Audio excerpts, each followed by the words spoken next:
Bien, vamos a seguir profundizando en esto, sobre todo en los efectos políticos que ha tenido este robo, todos los cuestionamientos al ministro Jackson. Estamos en contacto con Marco Moreno, académico de la Escuela de Gobierno de la Universidad Central. Muchísimas gracias, Marco, por estar con nosotros y bienvenido. Hola Carla, buenos días. Bien, han sido días súper noticiosos, movidos, raros, con informaciones que todavía no están tan completas, con este puzzle policial, pero con todo un efecto de eso en lo policial, en la política. ¿Cómo has observado tú el desarrollo de esto? Por un lado, que se reavive yo creo que cuestionamiento ya permanente desde la oposición al ministro Jackson. ¿Y cómo ves tú el rol de Jackson? Él queda debilitado, otros dicen que el rol que ha jugado la UDI simplemente lo fortalece dentro del gabinete. Sí, bueno, el efecto que estamos observando es que esta posición de la UDI de endurecer su discurso respecto del gobierno, en particular, ¿no es cierto?, poniendo sobre la mesa que la discusión sobre las pensiones pasaría por la salida del ministro Jackson, se lee de esas dos maneras, como tú dices, ¿no? Por una parte, en un intento de sacar al ministro para propinarle una derrota política al gobierno, pero que también está provocando el efecto contrario, porque la pregunta es, ¿el gobierno va a estar dispuesto, ¿no es cierto?, a entregar al ministro Jackson, no es cualquier ministro, ¿no es cierto?, sabemos de la cercanía que tiene con el presidente, y por lo tanto esto lo que hace es afirmarlo en el gabinete porque el gobierno no podía dar una señal de debilidad sacándolo del gabinete, o el oficialismo hace las cuentas, ¿no es cierto?, y se da cuenta que efectivamente durante lo que queda de este año es el periodo que podría tener para tramitar estas dos reformas, dado que el próximo año vamos a tener elecciones nuevamente de alcalde, concejales, gobernadores y el 2025 parlamentario y presidencial. Entonces, ahí está la gran disyuntiva a la que se enfrenta el presidente, ¿no? Recordemos que llegó el día sábado de su gira por Europa y de alguna manera esta cuestión seguramente está tomando las principales horas para decisiones dentro del gobierno, ¿no? Uno esperaría que también el propio ministro Jackson tomara él mismo alguna decisión a los efectos de no seguir de alguna manera lastrando, ¿no es cierto?, significando una dificultad para la agenda del gobierno que no se puede desplegar porque no puede sacar este tema de la agenda que se la copa completamente. Claro, ahora tengo la impresión de que es súper difícil la decisión de salir del gabinete de cualquier manera por parte del ministro Jackson. Si él dijera, por no seguir abriendo un flanco al gobierno, hablara con el presidente, le pidiera salir, o si el presidente considerara que hay que sacarlo, porque me imagino que aquí también está en juego de alguna manera la carrera política del ministro Jackson, que ha sido uno de los políticos del último tiempo más destacados, que ha llegado rápidamente al poder, porque en el fondo lo que se ha puesto sobre la mesa es un cuestionamiento permanente a él, y ahora último incluso la UDI ha llegado al punto de decir que él tiene una responsabilidad en el robo de los computadores. Si el gobierno lo saca, ¿no le estaría dando la razón a la oposición en estos cuestionamientos? Claro, ese es el principal riesgo. Yo coincido contigo en que el capital político del ministro Giorgio Jackson se ha ido rápidamente diluyendo, ¿no? Hace un año y medio tenía un posicionamiento muy distinto a lo que tiene hoy día, ¿no? Tuvo que salir del Ministerio de la Presidencia, pasar a un ministerio sectorial, con una muy mala evaluación ciudadana, según muestran las encuestas, con malas relaciones en el Congreso y con los partidos políticos. Entonces, para el gobierno, de todas maneras, es complejo contar con un ministro que genera tanta dificultad para que el gobierno pueda avanzar, ¿no? Recordemos que este es un gobierno que no tiene mayorías en el Congreso y necesita de esas mayorías circunstanciales para poder aprobar sus reformas emblemáticas. Te decía yo que estos 6 meses van a ser clave para poder avanzar en eso, y por lo tanto el propio ministro Jackson creo yo que tendría que hacer una evaluación respecto de qué es lo que más le conviene al gobierno, en primer lugar, al presidente Gabriel Boric y al mismo, ¿no es cierto?, dado que se ha ido dilapidando su capital político y efectivamente hoy día no tiene ese liderazgo, ese ascendiente que tenía hasta hace algunos años atrás en quienes hoy día están gobernando. Ahora, la presión sobre Giorgio Jackson o los cuestionamientos han llegado a un punto crítico, digamos, y súper explícito. O sea, la UDI dice que suspende las conversaciones con el gobierno mientras Jackson no salga de su puesto. Yo ahí me pregunto, Primero, ¿qué sentido tiene eso que plantea la UDI? ¿Qué tiene que ver lo que pasa con un ministro de un gabinete con reformas estructurales que hoy día están sobre la mesa? Pero segundo también, ¿cómo la ciudadanía crees tú que percibe ese tipo de señales? Porque incluso desde la UDI dicen que ellos están representando lo que piensa la mayor cantidad de ciudadanos. Yo no sé si tú lo ves así o si puede ser una señal que termina firmando a Giorgio Jackson y perjudicando finalmente a la oposición y en este caso a la UDI.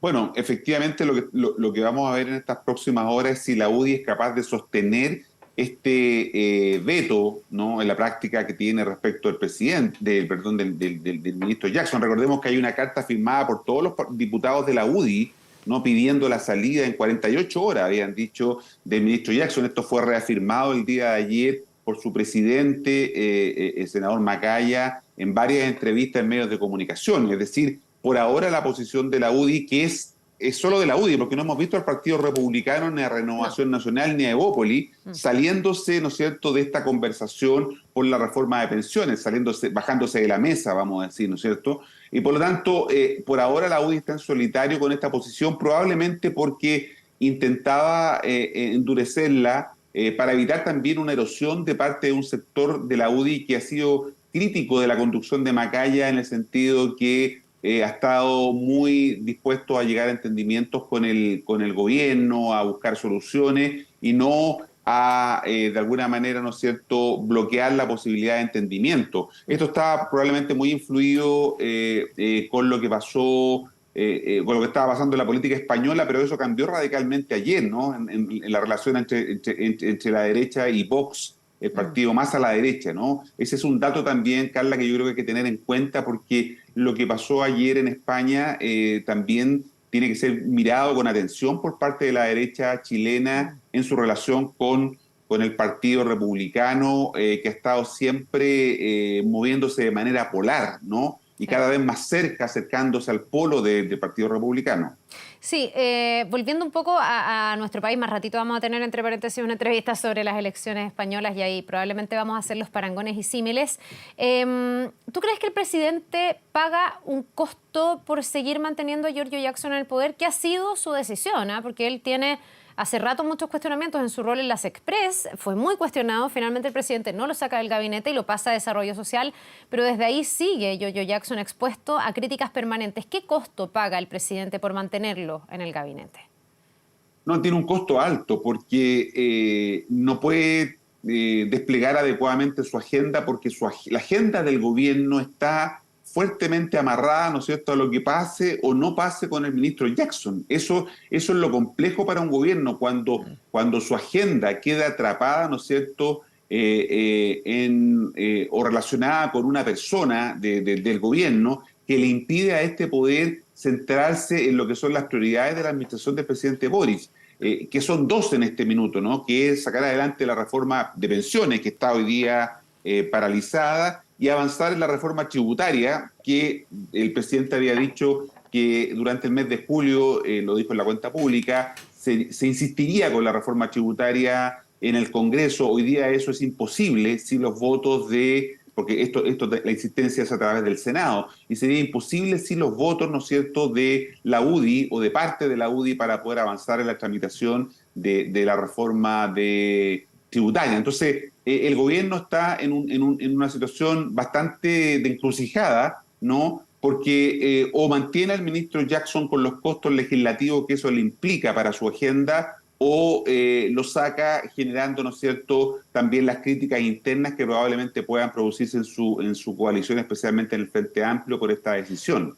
Ya, ahora tú hablas de esas dos reformas, pero claro, yo creo que hay una agenda mucho más nutrida en un gobierno y a mí me ha llamado la atención en los últimos días tener que ver autoridades sectoriales que también tienen que empezar a referirse a esto. Hemos visto al ministro de Justicia como un segundo vocero, de alguna manera. Vimos durante este fin de semana al subsecretario del Interior, Manuel Monsalve, también teniendo que dar explicaciones. A la vocera, que es un poco lo obvio, ¿no?, lo normal, sobre todo porque no estaba el presidente. A la ministra del Interior no la hemos visto en este tema particularmente, pero a lo que voy es que vi a la ministra de la Mujer también diciendo que había que pedirle disculpas a Jackson.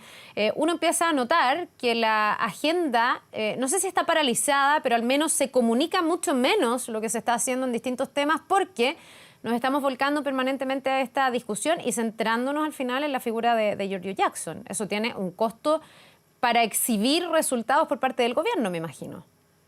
Claro, el resultado finalmente es la palabra que encumbra aún de un gobierno. La gente espera resultados del gobierno y el gobierno evidentemente no puede avanzar en conseguir esos resultados porque buena parte de sus energías tiene que destinarla, ¿no es cierto?, a resolver este problema relacionado con el ministro Jackson. A los ministros, hay que agregar, Carla, al ministro Elizalde, que también es el ministro de la Presidencia, que también ayer señaló o hizo un punto respecto de la situación del ministro Jackson. Entonces tenemos a todo el gabinete de alguna manera involucrado en la defensa del ministro Giorgio Jackson y eso evidentemente debilita al gobierno en lo que son sus tareas principales como es llevar adelante la agenda de gobierno. Ya, ¿y qué debería hacer el presidente? Porque además aquí se mezclan varios factores. Giorgio Jackson es muy amigo del presidente, ahí hay un tema, ¿no? Y hemos visto en gobiernos anteriores donde el ser amigo es complicado. Le pasó a Sebastián Piñera, por ejemplo, con Rodrigo Ginspeter, que en un momento también se convirtió en un flanco.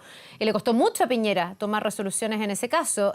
Aquí hay una amistad, pero también está esta otra señal de no ceder, pero también está el tema práctico de que tu gobierno pueda avanzar y no tenga un flanco abierto permanentemente. ¿Qué debería hacer el presidente, crees tú? Claro, y le pasó a la presidenta Allende, ¿te acuerdas? Con la presidenta Bachelet con el ministro del Interior, Rodrigo Peña, Sí, pues. ¿no?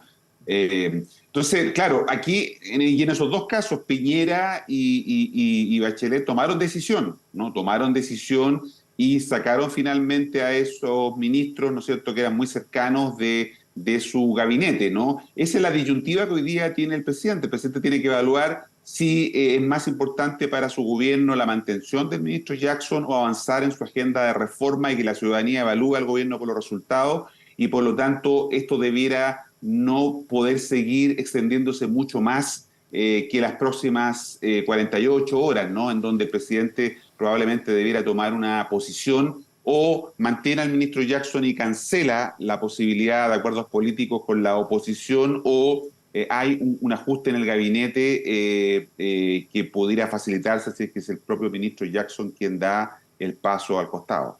Ya, ahora me imagino que esa decisión la va a tener que tomar el presidente y vamos a ver lo que hace. Me he preguntado mucho en estos días, a raíz también de este caso del robo tan extraño, con inevitablemente ribetes políticos, más allá de lo que se demuestra en la investigación, el cómo se está afectando aquí la credibilidad de la política, cómo la ciudadanía estará observando todo esto, cómo quien está en su casa escucha que esto va además a paralizar dos conversaciones ultra urgentes que eran para antes de ayer, digamos.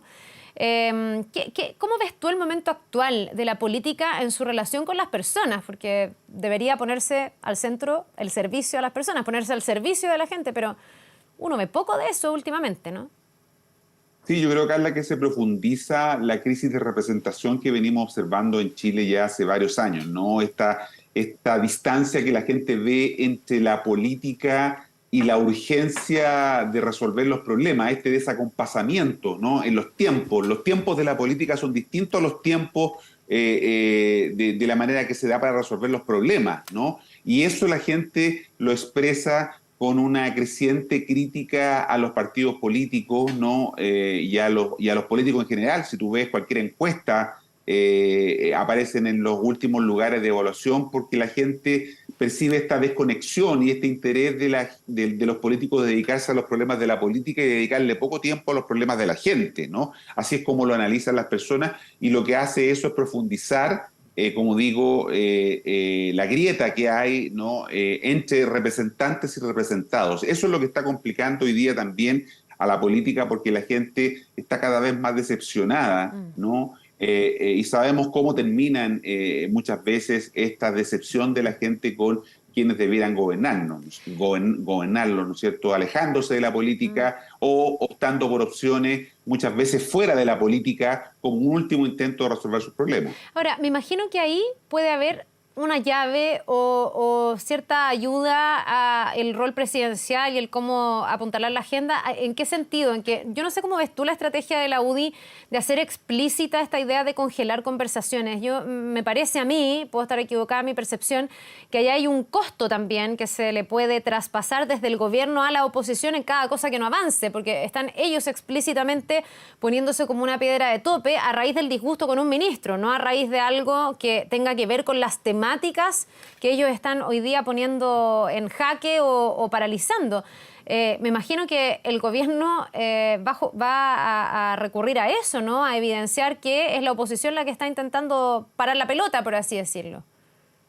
Sí, pero es bien importante cómo lo haga desde el punto de vista comunicacional, Carla. Ya. Si lo hace solo bajo la lógica adversarial, es decir, de decir, mira, aquí es la oposición, es la UDI la que no nos deja avanzar, probablemente no logre capitalizar bien esa situación. Si lo hace poniendo en el centro el tema de las pensiones, ¿no es cierto?, el drama que viven muchas chilenas y chilenos con pensiones muy precarias, y si pone el foco comunicacional en que eso se está dejando de hacer, o como tú decías, en lo que pueda pasar con la reforma tributaria, podría capitalizar de mejor manera la situación. Va a depender mucho de cómo lo comunique, y hasta ahora el gobierno no ha tenido siempre la buena capacidad para comunicar adecuadamente, ¿no es cierto?, y sacar partido de situaciones que podrían ser contrarias y ponerlas como elementos positivos para su gestión. Eso es vamos a ver la salida ahora, la que va a ser la vocera probablemente después del comité político, de reuniones políticas, para ver cómo lo plantean.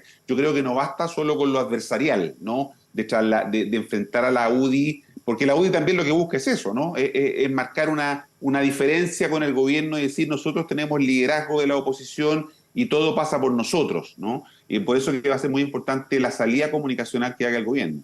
Ya, pues nos vamos a quedar atentos. Claro, esa lógica adversarial también probablemente es la que ha desafectado a la ciudadanía, que mira esto y dice, bueno, pero a mí el problema práctico, ¿quién me lo resuelve al final, no? Que es como lo que queda pendiente y en entredicho. Marco Moreno, académico de la Escuela de Gobierno de la Universidad Central, gracias por habernos acompañado esta mañana. Que tengas un muy buen día.